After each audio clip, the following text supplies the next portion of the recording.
আব্বা, আমিও না আস্তে আস্তে আপনার মতো হয়ে গেছি।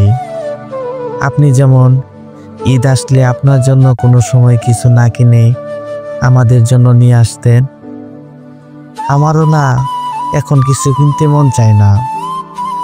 আপনি যেমন কিছু খেতে চেয়েও খাইতেন না আমাদের কথা চিন্তা করে, আমারও ঠিক এখন কিছু খেতে মন চায় না ফ্যামিলির কথা চিন্তা করে। আমি বুঝি এখন আব্বা, পুরুষ মানুষের জন্ম ভালো থাকার জন্য হয় নাই, ভালো রাখার জন্য হয়েছে। জানেন আব্বা, আপনি হারিয়ে যাবার পর থেকে আমি আরো শক্ত হয়ে গেছি। জীবনের মানে বুঝতে শিখছি, জীবনকে মানিয়ে নিতে শিখছি, ভালো রাখতে শিখছি। আপনি চলে যাওয়ার অভাব আমি এখন হারে হারে টের পাই আব্বা।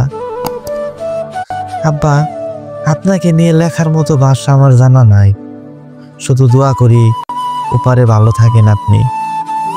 যাদের বাবা নেই, আল্লাহ সকল বাবাদের জান্নাতবাসী করুক, আমিন।